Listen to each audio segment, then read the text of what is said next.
The views and opinions expressed by host and guests do not necessarily reflect the views of the Global Liberty Alliance, its network, sponsors, donors, or broadcast platforms.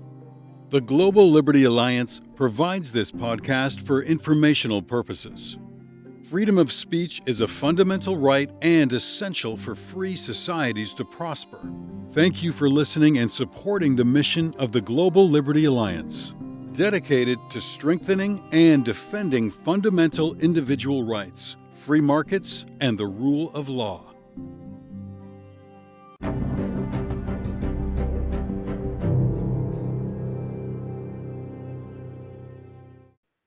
And welcome to another Global Liberty Alliance podcast, coming to you as usual, right across the river from Washington, D.C. in Old Town Alexandria, Virginia. This is Jason Poblete. I'm happy to be with you all today, and thank you all for your questions. Keep them coming. In fact, today's show is a show that we put together because we had several people who wrote us about the case of Paul Rusesabagina. A lot of you may know him from a Hollywood movie. We're going to get to that in a moment. But this is a very serious case, a case that's become international again, and not for the reasons that the human rights community likes. In fact, it's quite a story. And today we're honored to be joined by Anaïse Kanimba, who is one of his daughters from Washington, D.C. today. Anaïse, how are you doing? Hi, Jason. Thank you for having me. I'm doing well. Well, thank you for joining us. And, for those of us, before we jump into the story about your dad, for folks who are not familiar with what happened in Rwanda in the 1990s and why Paul's story is so compelling, we're going to provide you some links in our program links so you can read up on it. But in the 1990s and specifically in 1994, there was a terrible, terrible genocide where almost 800,000 people or more lost their lives. And Paul was one of those individuals, those unsung heroes who helped save scores of folk, more than 1,200. And, for his, that was a very risky thing he was doing. And you could watch the movie, but I think folks should read a little bit about it. Hotel Rwanda is the movie he's most known for. But in November 9th, 2005, I recall vividly how President George Walker Bush awarded your father the Presidential Medal of Freedom. That's the highest civilian honor that America has for individuals who stand for American values, including peace and the work that your father was doing. For folks who don't know anything about your father, but before we get to your dad, tell us a little bit about yourself. Families that go through these battles almost have like a second job. And for listeners of the podcast who listen to the cases of Americans and others held hostage or kidnapped in foreign lands, that's a current theme. Tell us a little bit about what you do and what's your day job and what's your job now, considering your father has been kidnapped. And that's the word. He has been kidnapped by the Rwandan dictator, Kagame, in Africa. We're going to talk a lot about him in a minute as well. Well, so my name is Anaïse Kanimba. I am 29 years old. I'm based in Washington, D.C. I've been in Washington, D.C. for almost 10 years. I was very fortunate to come to university here. And then I went and started working in international development. And that's actually, I consider myself a global health expert and work on a lot of USAID projects related to M&E and analytics and digital health solutions. And so I've been able to travel a little bit all over the continent of Africa, except for the region of the Great Lakes region where Rwanda is located, because of the reasons my father was kidnapped. And so about a year ago, actually, I had to let everything and stop everything I was doing and take care of my father because, as we've been saying, my father was kidnapped by the Rwandan regime, by the Rwandan dictator, President Kagame. He was kidnapped by him because my father has been a very strong vocal critic of the dictatorship of the human rights abuses happening in Rwanda and all the other violations of people and rights in Rwanda happening, that it made him an enemy number one of the country. And so that meant, and today many dictators have started this practice of transnational repression, where they go across their country's borders to go find dissident and others who are refugees and anybody who speaks badly about them. And so this is example number one of this transnational repression, where my father was taken from Dubai in a plane where he thought he was going to Burundi, and he landed in Rwanda, and upon his arrival, he was illegally arrested, tortured, and he's been in Kigali since. As an American taxpayer, and we're going to talk about the case.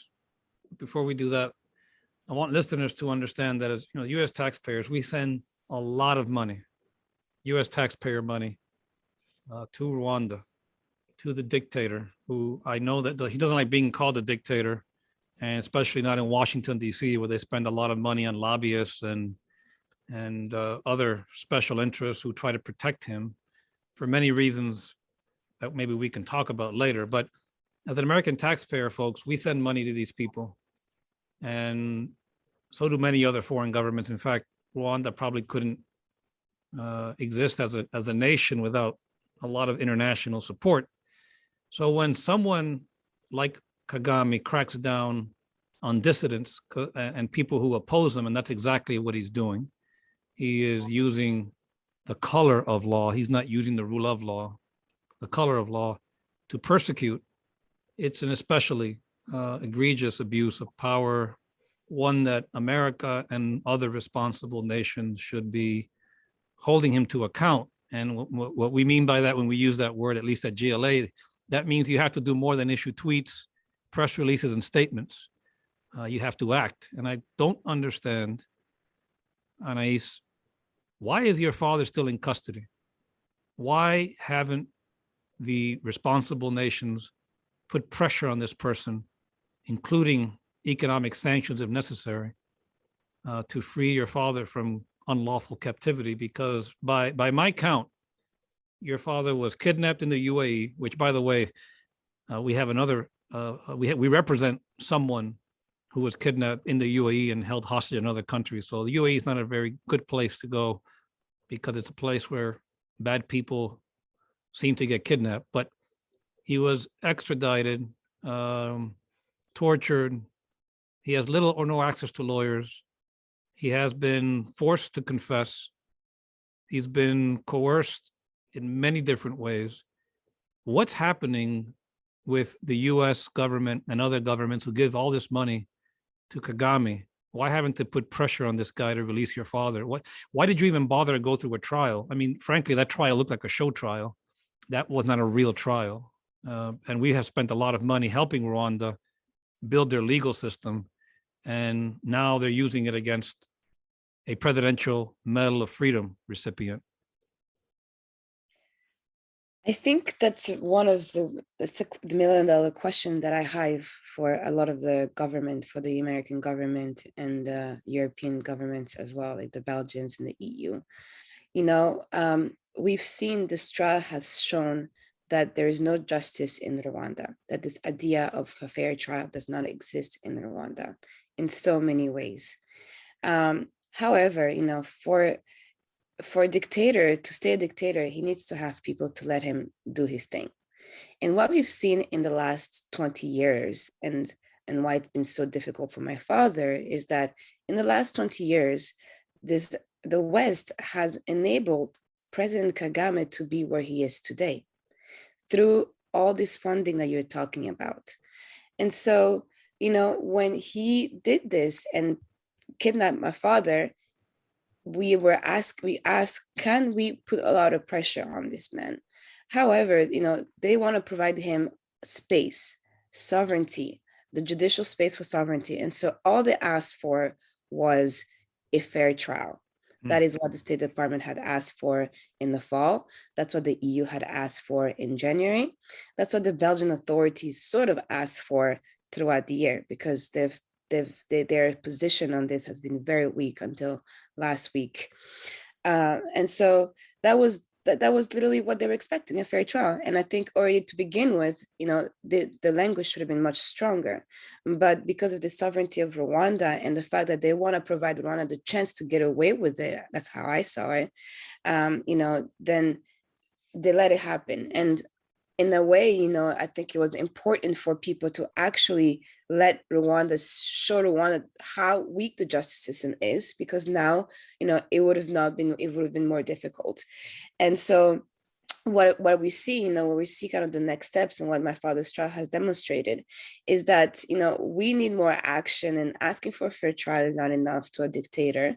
And so now we need to really, where is the mouth of, the leaders today who call for human rights, and then allow and enable dictators and people who violate human rights to stay in power.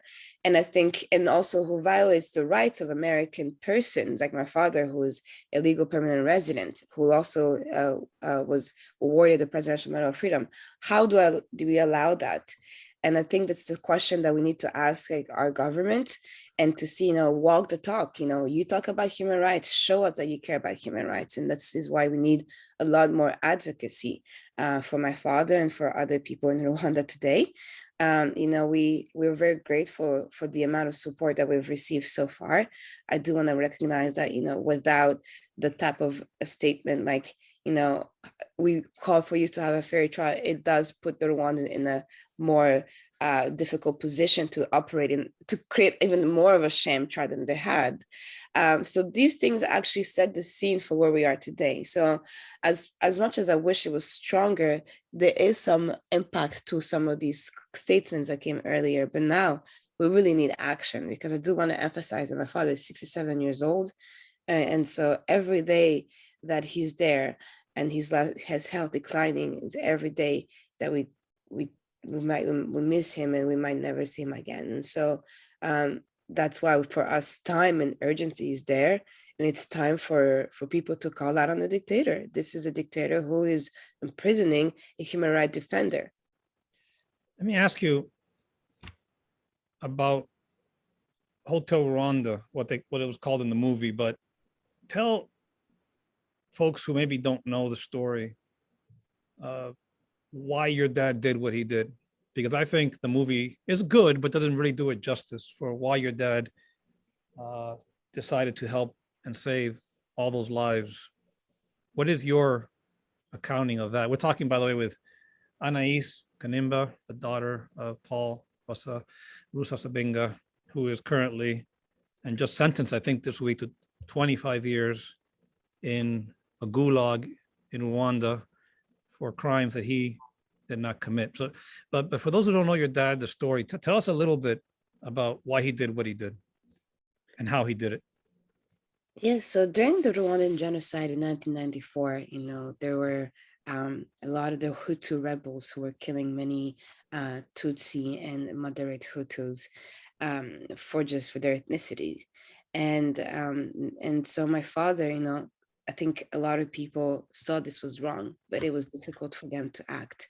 And my father had the bravery, and was brave enough to say, no, I will not let people die in front of me. And so he used the hotel where he was working, which was a luxury hotel in Kigali that was pretty big, that was owned by the Belgians, and he was the manager.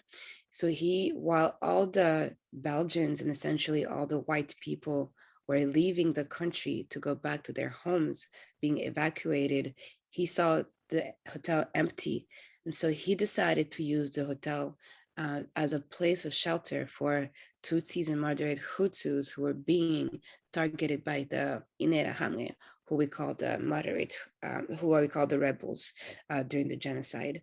And so my father, when we always ask him, why would you do that?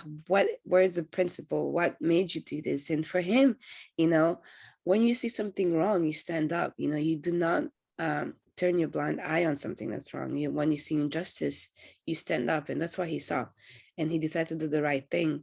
And that's what he would tell you. And I think that's why, and today, people know him for this action. And I think the movie really allowed for the international community and everyone in the world to understand a little bit of what happened in the genocide in general, my father's action. But it was really important for him for people to just understand our history, because a lot of people had not understood what happened in Rwanda, did not know there was a genocide. And so it was a big learning experience. But for his actions there, it was more like the right thing to do. And I think that's also why he got the Presidential Medal of Freedom for that. It was because the president thought that his actions, deserved it. But for my dad, it's really, he did the right thing. He had what he had to do. That's a centuries old struggle Mhm. that led to that genocide, as you know.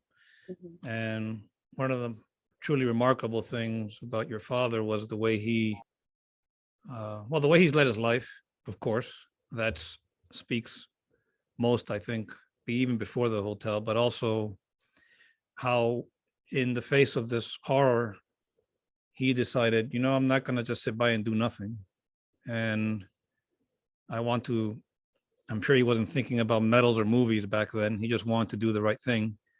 And that's truly what makes the sacrifice he made even the more remarkable, in the fact that the movie was able to tell the story the way it did and unpack so much history and be able to tell the story and educate another generation about a very difficult subject matter, but mostly it's about the bravery of one person and what one person can do.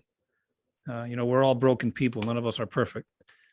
And we, the way we live through action, right, is, I think, how ultimately we should be judged. And your dad acted the way most humans, I think, would treat one another. And for that, he was recognized. And for those of you who don't know about the Medal of Freedom, it's an award given to somebody who has shown especially meritorious contributions to security or the national interests of the United States, world peace, and other significant private or public endeavors. And that's, I can't think of a more fitting honoree than your father. And the fact that we're having this conversation today about an unlawful detention, a kidnapping, a torture, a forced confession, and it wasn't just your father. There was a group of people who were rounded up. And, this guy Kagame, he's so brazen. He thinks nobody's going to touch him. He sets up this show trial, because I believe it was a set-up show trial. I think it was broadcast on YouTube for everybody to see. I mean, how could some of these people who claim to be judges and prosecutors, I'm an attorney, and I find lawyers who engage in that sort of behavior, especially complicit. I don't believe they get a free pass. I think in this case, the evidence was clear that this is a travesty of justice, a corruption of legal process. How could people, given the history, the fresh history, the recent history of the genocide, because it really hasn't been all that long. I mean, you had a tribunal, and you still have residual tribunals going on and law enforcement efforts. But how could, what is it with these lawyers? And maybe you don't know, and you don't have to answer the question, but I was watching some of this video footage, and I just asked myself, how could these lawyers sit there in light of all the evidence and render the rulings that they were rendering in these courts? Well, it's dictatorship. This is not a real trial. Like you said, they've known this from the beginning. The second my father was kidnapped and taken, the first week, President Kagame gave a speech to the country, and he called my father a criminal.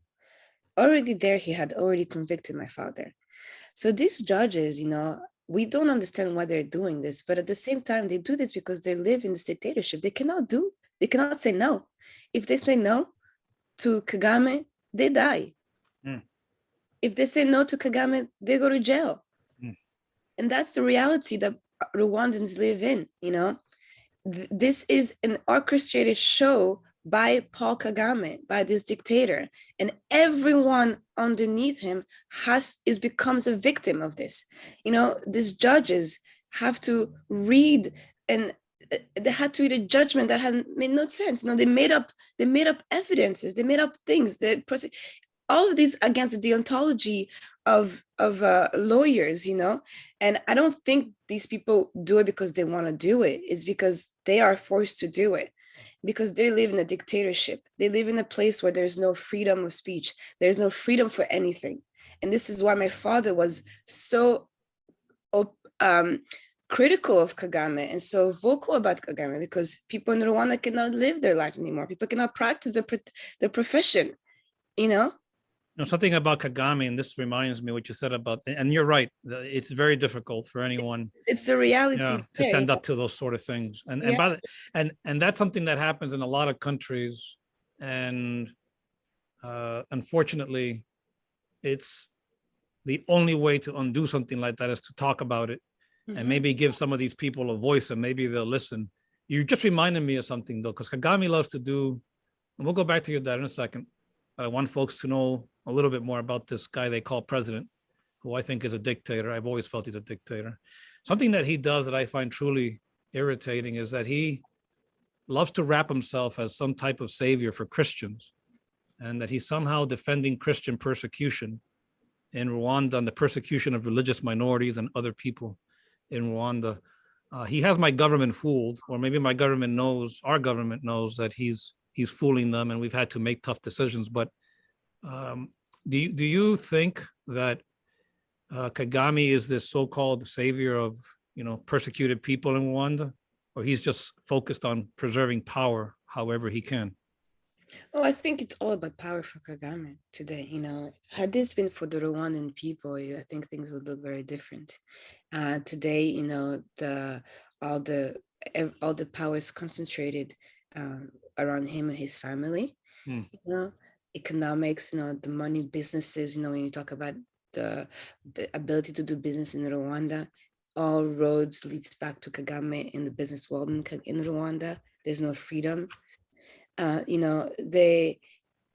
the big problem. Like, I think Kagame has gone to this level of, there's always people that are going to love him. That's a reality, But he's gone to this level where people are suppressed and they cannot speak, and they're suppressed. They cannot speak and they cannot live. It's a volcano building in Rwanda. It's a volcano. It would explode because of the way Kagame treats people. So yes, there was, the genocide. What happened to genocide was really important. What the FPR did, which is his political party back then, which was a rebel group in the 90s before he took power. They're the ones who stopped the genocide. That is a reality. But then they want to kill people in the Congo. Yeah, there's been millions of people in the Congo since. Your father, remember, I was looking at some of the video of your dad the last few years, and it seems like a lot of the problems started when he started speaking up against the targeting of Hutus by the Kagame government. And he was and he was saying other things also about the Kagame government, pretty bold. I think he was saying things most people wouldn't say in public. I think he was giving a voice, perhaps even some of those people who were trying him in this courtroom, show trial courtroom, about the horrible things that were happening. Why did your dad, knowing that he risked the wrath of Kagame, in fact, your family, as I understand it, has even been targeted in Belgium and other countries. They've tried to intimidate you, and I think you have had problems in other countries where you feel that they have tried to rough the family up and threaten them, but your dad still spoke up. Tell us a little bit about some of these threats, but also why did your dad feel so passionate about continuing to shine a light on some of the problems in his ancestral homeland? So my father really, his main goal is for a real truth and reconciliation process in Rwanda to happen, so we can have sustainable peace. He wants peace for Rwanda. And the current regime today doesn't allow peace for Rwanda. Instead, they terrorize Rwandans. And in order to have real truth and reconciliation, you need to talk about what happened in our past of our country. What happened before 1994, during 1994, and after 1994. During this period, there were Hutus who did many, many bad things, and some who did good things. And there are also some Tutsis who did many, many bad things, and also some good things. And so you need to be able to sit down with people from all different parts of the Rwandan society and acknowledge these things, recognize that Hutus also died because they were Hutu. Today in Rwanda, Hutus cannot commemorate the loss of their loved one during the genocide. It's illegal. Wow. That's But in order to talk about real truth and reconciliation, the regime today, this FPR, the political party of Kagame, the people that are part of it, they need to also be accountable for their action from 94 until now. And so this discussion is what has made him very, I think, a threat to Kagame, and has really, and that gets him this, and it made him a threat to Kagame, but also that passionates him so much, is to have real peace. In the end of the day, we need to sit down and talk to each other, make each other accountable, and then we can move forward. But we need to recognize what has happened in our past. And so that is the main issue that is happening. And I think Kagame wants to suppress this idea, this concept of real peace in our country, where everybody actually talks to each other, where this real principle of Hutus and Tutsis and Twa doesn't exist like the way we're all Rwandans. But we sounds, all, go ahead. We're all Rwandans. We need to understand our background. We cannot just erase what has happened. We're talking to Anaïse Kanimba, the daughter of Paul Rusesabagina, who currently is unlawfully imprisoned in Kagame's gulag in Rwanda. Your comments reminded me about, we kind of glossed over at the beginning of the show about the International Criminal Tribunal for Rwanda. And for those of you who, I'll give you a little history, folks. I'll be brief. In November of '94, the UN Security Council created this process, the International Criminal Tribunal for Rwanda, and they were held over in Arusha, Tanzania, and they were used to prosecute high-level genocide perpetrators. And when Anaïse is talking, though, and you hear her saying, there's a lot of pain still in Rwanda, a lot of people who feel that justice hasn't happened, and reconciliation. You can't have reconciliation and healing unless you have justice, I believe. And these tribunals that receive U.S. taxpayer money, by the way, stopped working in 2012. They prosecuted, I believe it was about 60 individuals. I think it was 62 or so. There is an appeals chamber that still continues to hear challenges. That's called a residual mechanism in The Hague. And, you know, the Rwandan government currently, a regime, of course, doesn't like this. They've criticized the ICTR there, and it wasn't perfect. And I've talked to prosecutors and defense lawyers who were involved in that process, and they're right. It was flawed, partly because Kagame and others, you have to be careful in places like Rwanda when you do these sorts of things, because there will be repercussions. It's a process. It's not easy because you have to look evil, talk about difficult subjects. But from what you're saying, Anaïse, you're saying that your father, and I suspect other people, feel strongly that perhaps those tribunals were not sufficient, and there's still a lot of pain, a lot of healing that has to happen. And the only way to get there is you talk about it and you come up with an orderly way to address it. Would that be generally accurate about why your father and others speak up about some of these injustices that haven't been addressed? Yes, I think so. I think I don't want to say too much about the tribunal because I haven't spoken with my father exactly so much about the tribunal. But I think your understanding of it really leads toward that part. The tribunal, I know they didn't finish their work, and there were flaws also, and it was also abused by the regime today, the regime. Oh, and yes. So there's justice that still needs to be done, and that's what my father really wants, is truth and reconciliation, and I think it's gonna require different aspects of our society, from the judicial system from our, the religious groups, from every part, every aspect of the society to really sit and come together to have this real discussion about our past and how to move forward.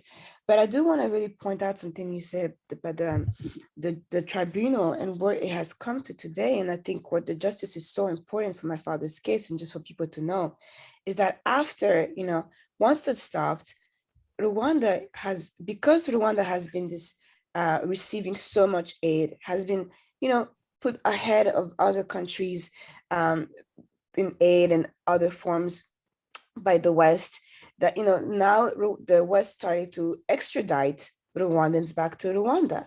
That's because right. because Rwanda has come to this level in the world, because people are ignoring the dictatorship. Often when there's a dictatorship, the judicial system is not really good because they're often really tied, they're not independent. But yet, Rwanda seems like they have a independent justice. So yet, other countries like the United States and other European countries can send Rwandans to go get trial there, knowing consciously that they will not have a fair trial, and because a lot of these are politically motivated. And this is the problem that that my father has with this tribunal and everything that's happened, that these things that we've had in the past. And that's why we need to have real truth and reconciliations, because many things are politically motivated. So now, yes, there are some genocidaires, people who committed the genocide and who need to be tried, and who need to respond to their allegation and have real trial. There's some people who also just didn't do anything and who are accused of these things and are sent back to Rwanda because the Rwandan government has built a case against them that's sent to another country. And just because now Rwanda's judicial system is seen as legitimate, because we legitimize Rwanda as a normal country, which is not, because it's a dictatorship, there's no real justice there, then people don't spend the time in looking at this fake information sent by Rwanda. And then you have dissidents sent to Rwanda. Yeah, and they shouldn't, that's a good point. I'm glad you reminded us about it. America should not be sending anyone to Kagame's gulag. Nobody. Exactly. If they broke American laws and they've lied on their visa or their citizenship application, keep them here, keep them in jail. But we should not be sending people to the Kagame gulag just because we have paid hundreds of millions of dollars for USAID and DRL programs for rule of law, which, by the way, they're easy to find. You go on the internet and you could find all these programs. I was preparing for the show. I wanted to see how much rule of law work we have paid for as American taxpayers. And it's everywhere. You could find a bunch of the big companies, the human rights industrial complex here in Washington. I can't speak for other countries, but a lot of good work has been done. You do implementation work, so you know how difficult it is. And it's not the easy. No, it's okay. It's not the easiest work to do. And there's a lot of good people doing this work. But we shouldn't be sending people or sending US taxpayer money to a country that treats people like this.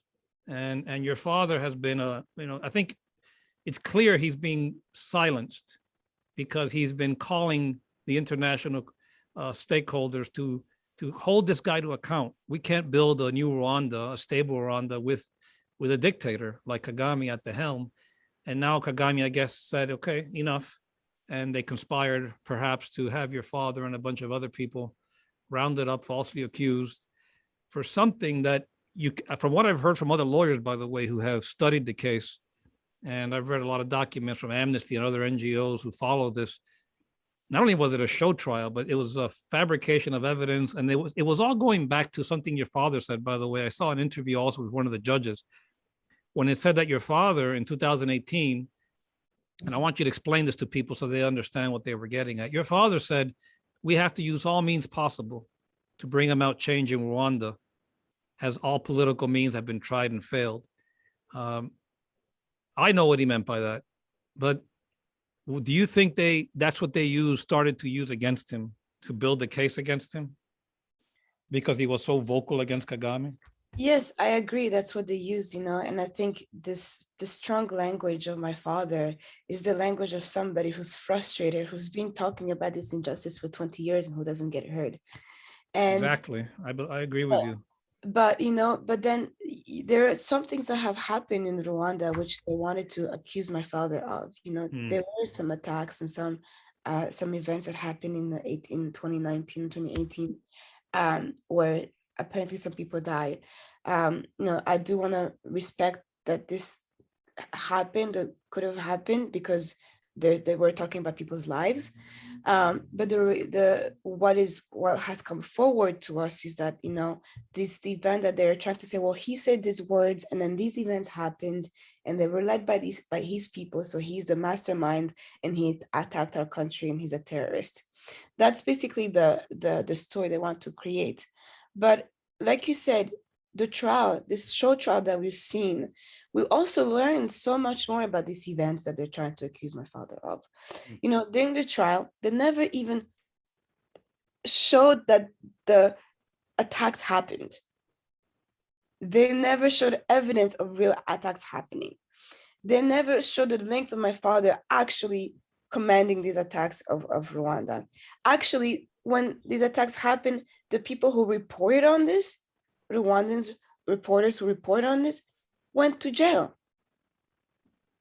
When one of the co-defendants wanted to show a YouTube video showing people reporting about these attacks that they're accusing my father, because there were some Rwandan military in the area, and we don't know, could have it, was it them? We don't know who it was.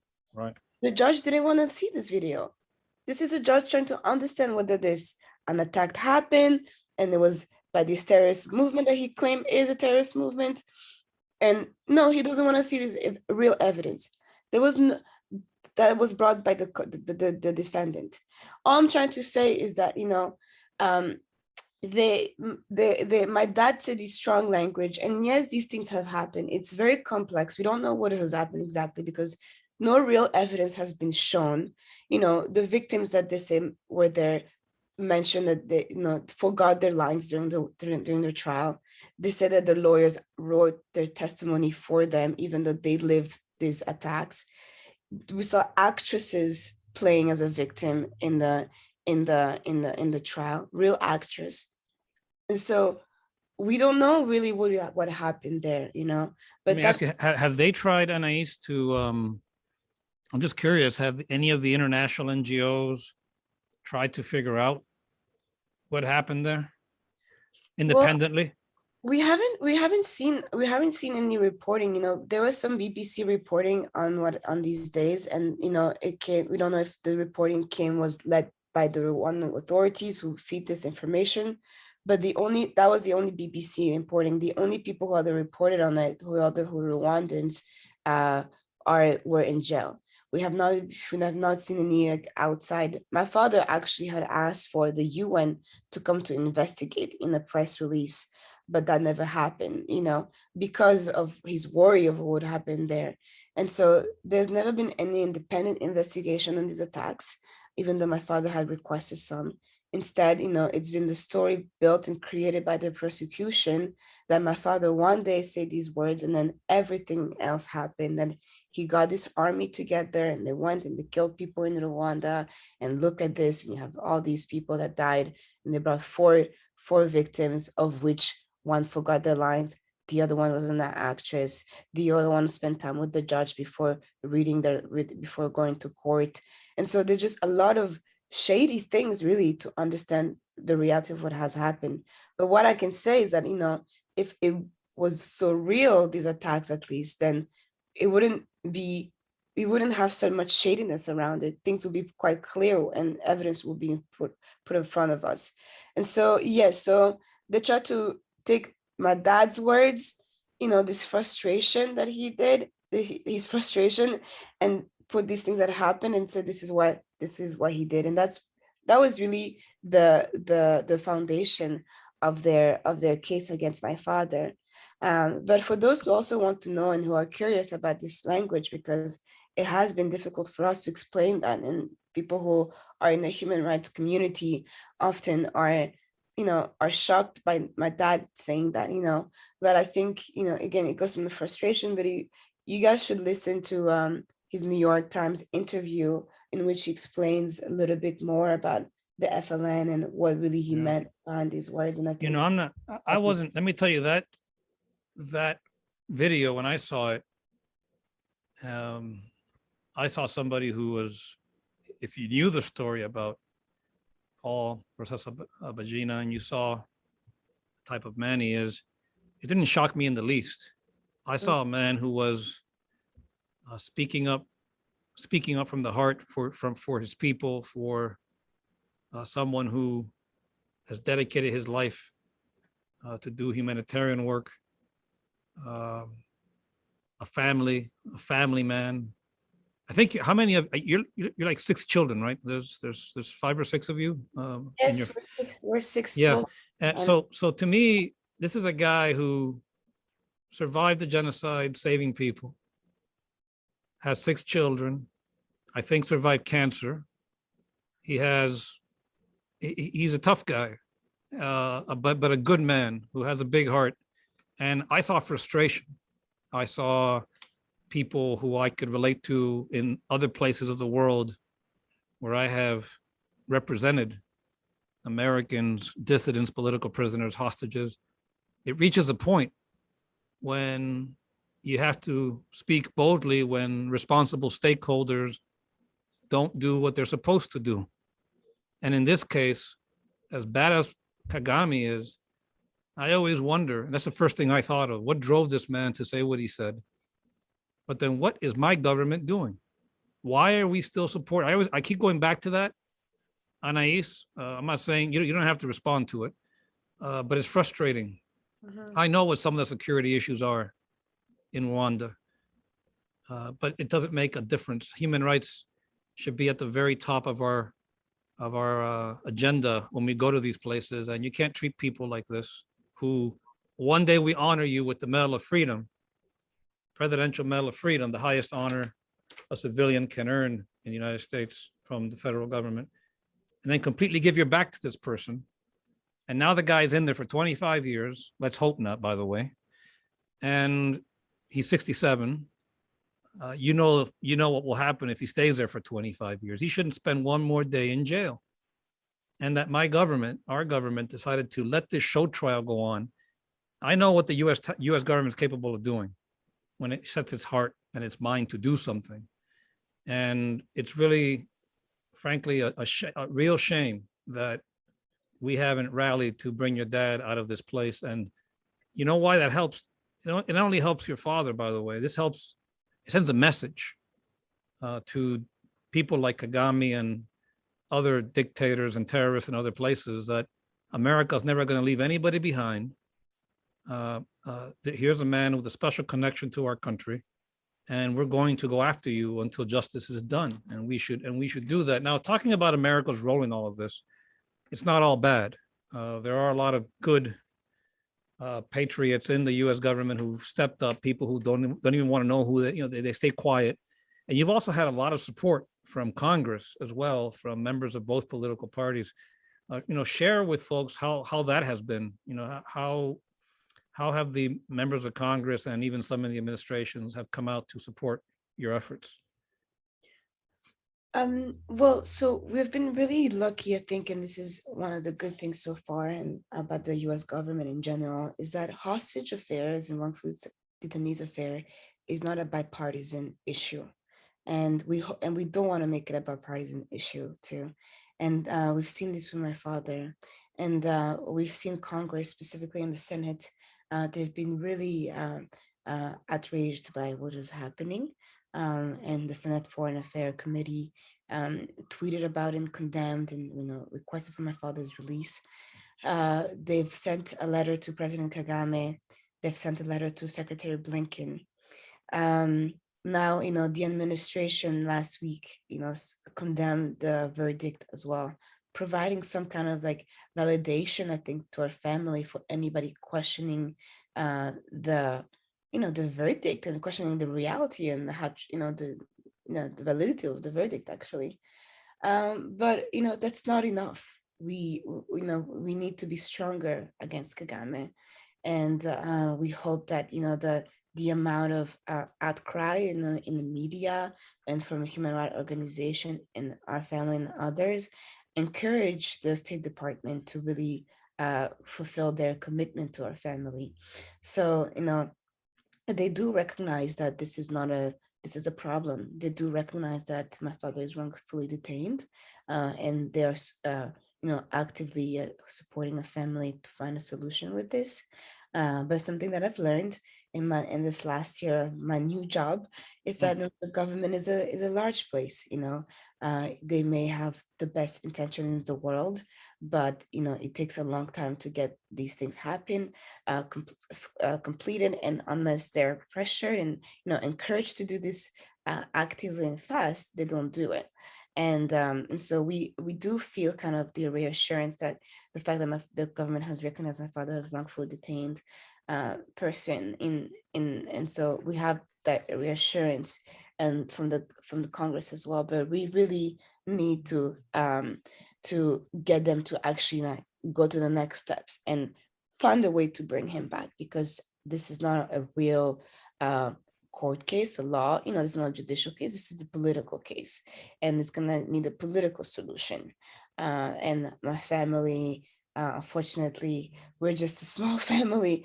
We don't have the same means and reach and resources of a government like the United States, or like the Rwandan government. So we're at the mercy of their support to see my father again.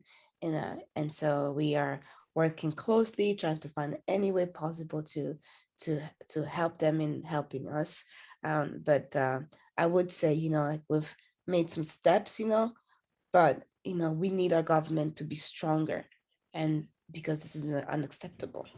It's completely unacceptable. We've been talking to Anaïse Kanimba, daughter of Paul Rusesabagina, I believe a hostage, unlawfully imprisoned, U.S. Presidential Medal of Freedom recipient in Rwandan's gulag, Kagame's gulag. We understand that folks will tell you in Washington, and I'm so glad people are helping, and they have been helping. And I think folks like the Foley Foundation and so many people out there, Diane and her crew, and have done a great job of helping raise awareness. But everybody here understands that the relationship with Rwanda is complex. Okay, it's close, but we understand there's some vagaries there, that things, regional peace and security concerns. It's not just about one thing. But the one thing that we do know, and you ask any U.S. diplomat or anybody who's an expert in Rwanda, they'll say there's human rights problems there. And I cannot think of any better case than this one to make an example to Kagame that enough is enough. And the Congress has the power of the purse. And I think it's time they used it and tried to put holds on foreign assistance to Rwanda. There's like several different programs, including state AID, defense, and other programs, peacekeeping aid. Get other stakeholders to do the same. It shouldn't just be the United States of America always doing everything by themselves. It's something that can happen if there's the political will to make it happen. And yes, you may be a family, but that's important, a small family, but you're doing what your father did a long time ago. You and your family are doing what your dad did in the 90s. You're trying to give him a voice. Your dad gave a voice to and protected more than 1,000 or more people. And he led through example. And now you're following in his footsteps and trying to give him a voice. And I can't stress enough how important it is that you've decided to be public about this. It's important never to forget and give your dad a voice. And I know you have a tough time talking to him because Kagame controls how much access you have to your father. But by doing what you're doing, you are hopefully not only helping your dad, but helping set the right tone and give inspiration to these policymakers to do the right thing. As we start to wrap up, I'm going to wrap up with two things. I want to ask you two questions. And of course, if you want to say anything for the listeners, please do. But what's next? What are your lawyers? What is your team planning now that this has happened? And what can anyone listening to this, be they a powerful member of Congress or a policymaker here in Washington or in any country that's a stakeholder in what's happening in Rwanda, do to help you and your family secure the freedom of your father? So the immediate next steps right now, my father is going to decide if he's going to appeal the verdict or not. That's what a lot of people are asking us, and everyone's curious to know. My father cannot make the decision because he hasn't read the judgment. So I said that to stress that even after the verdict was read about 10 days ago, his rights are still being violated to the point that he does not know what he's being convicted of. He's being, I guess, sentenced for 25 years until now.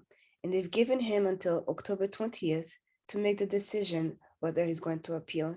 And he can't even read the judgment about his life. And so that's just kind of some realities that we have to face immediately, and that our lawyers are trying to see what we're going to do.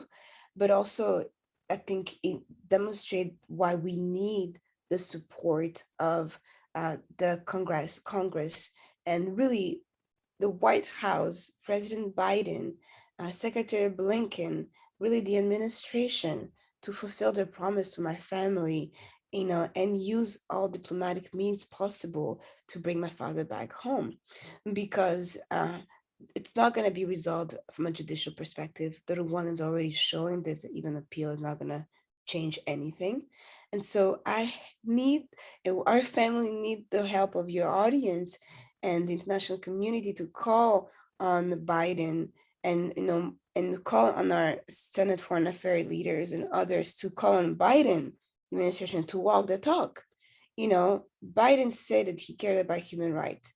Biden said that he wanted to do things differently, and now he needs to show this with Rwanda, with my father, who's also, just like him, a Presidential Medal of Freedom honorary. And so we need the support of everyone to be able to in calling our congressional leaders, so our congressional leaders can encourage our administration to do the right thing, and to call on Kagame to stop this, to really stop this, because like I said, my father is 67 years old. He does not have medication. He has hypertension. They've stopped giving him his medication, his prescribed medication. He's a cancer survivor. It's been 2 years he hasn't had a cancer screening. His physical conditions are really difficult, and so we don't have time. But also, my father is an example of others. We don't want other people to be in his situation, and that's why the administration needs to be really strong on Kagame and show, because this is repetitive. We hear about my father's story today because of Hotel Rwanda, but there are many, many, many Rwandans who suffer in a similar ways to my father because of Kagame. Your dad was also awarded, I remember, the Tom Lantos Human Rights Prize a few years after he received the Presidential Medal of Freedom. And I know you have a good ally there in the Lantos Human Rights Commission in Congress also, who I know has always been championing your father's case. Anaïse, as we wrap up, first of all, thank you for joining us. I'd love to keep talking with you, but do you have any closing thoughts, anything else you want to add for our listeners? Do you have a website do you want people to go to? We'll be happy to add that and circulate this, and hope you know that you'll always have a platform here if you need it to come and share your story. And if your dad ever wants to communicate through here, you have a place to do it. By the way, when was the last time you spoke with your dad? We spoke with him today. We spoke with him this morning. We've been very, very blessed to great. speak with him. How's he doing? On Fridays for 5 minutes. He's doing okay. He's trying to hang in there. His health is always a concern, but his morale is strong because he knows the amount of international support he's receiving. Of course, he wondered when he's going to be able to get out, but his morale is there, which is huge. And I also want to let this is a big privilege for us to be speaking with him. The prisoners in Rwanda don't speak to their families like this, and it's because of the international community support that we can speak with him today. And so, to close, I would say that if you can continue speaking about my father to your friends and to your families and to anyone that it will keep him alive. The more we speak about him, the more he stays alive. Today he doesn't have a voice, and he needs your voice. And so that's my call to you. Keep on talking about this issue to your friends and families, because that's how we'll get the world to know this and the pressure to mount. And to know what to tell your friends and your family, you can go on our website, freerusesabagina.org, to follow all the latest news, press releases from us, but also articles from media that we post. If you want to know who's supporting us, what Congress is saying. So all the information is on our website. But we'll also actively engage on Twitter, on the Free the Hero Twitter handle. You can always do hashtag Free Rusesabagina as your when you say something on Twitter, but also active on Instagram too. But you can find all those handles, once you get on the website, freerusesabagina.org. And I'm so grateful to be able to speak with you all, and let you know about what's happening to my father. Well, thank you, Anaïse. It was a real pleasure to have you. We're recording this on a Friday, so have a great weekend, and thank you for sharing your story. We will definitely put a bullhorn on this. And again, if you ever need a platform, let us know. It's a pleasure to have you with us today on the Global Liberty Alliance podcast. Thank you. Bye-bye.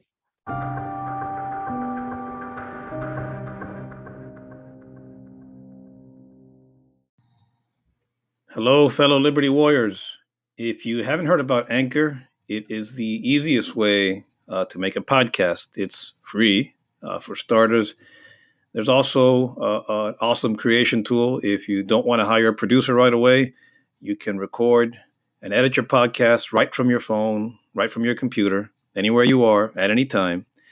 It's distributed for you, so that's really important. Once you record this, you need to get it to the right platform. They will do that for you, including on Spotify, Apple Podcast, and many, many more. You can also make money from your podcast with no minimum listenership. It's everything you need to make a podcast. It's all in one place. It's very easy to use. So give Anchor a try. Download the free Anchor app or go to anchor.fm to get started. That's anchor.fm to get started.